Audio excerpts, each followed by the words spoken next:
tell me about the story of Perks Being a Wallflower. What's it about? The story of the Perks of Being a Wallflower is about how a boy called Charlie survives his adolescence and his high school experience and all of the trials and tribulations and roller coasters that come with that. And really, it's about the fact that the way he does it is through his friendships, is through two very special friendships with this guy called Sam, who's my character, and the character of Patrick, who is played by Ezra Miller. And it's the fact that they are there for him that really sees him through, what is a kind of a tough time. Tell me a little bit about working with Stephen and how you came to meet him and work with, someone who actually wrote the book and is directing the movie. So I read the script, having not ever read the book before, and I just loved it. It made me cry. I laughed hysterically. It really, really spoke to me.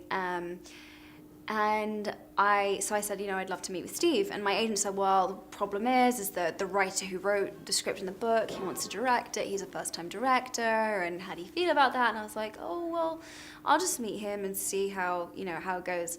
And the minute I met Steve, any fear that I had about this being his directorial debut kind of vanished, because he knew how he wanted to shoot every single shot of this movie. He'd been dreaming about making it for 10 years. He had every single little thing just planned down to the finest detail, and his passion for it, and how he really saw it as a movie and not just as a book was so inspiring, and I just loved him. We really connected. I feel like if I was in high school, Steve would have been my Charlie, for sure.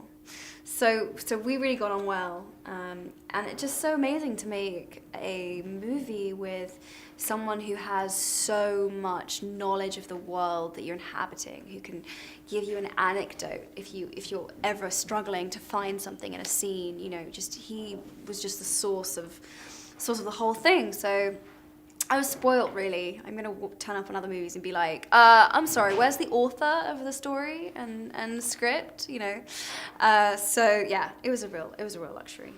Now, you shot this movie in Pittsburgh, his hometown. What was the experience like of meeting this cast and sort of coming together in Pittsburgh for 6 weeks? So it's funny. I came from Paris. I just done some work for Lancome, and I got on a plane and arrived in Pittsburgh. And the Crown Plaza, which is the hotel we were staying in, is situated in the middle of like a huge car parking lot. And I was like, oh my God, where am I?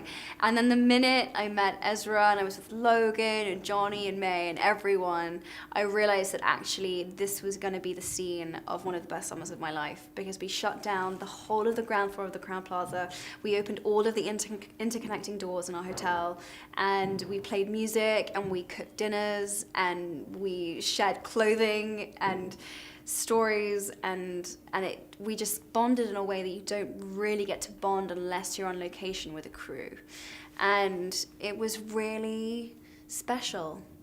Everyone was allowed to be themselves and totally free and completely accepted, very much mimicking what happens in the film, which I think was kind of part of Steve's master plan, which was that he knew that the story was about making connections, and he needed us as a group of people to connect. And so he said this in a lot of interviews, but he didn't just cast actors, he casted people, like nice people. And that, we all just hit it off. And I mean, I was averaging on 3 hours sleep a night, because we would film all day together and then we'd want to stay up all night together. It was kind of that kind of experience.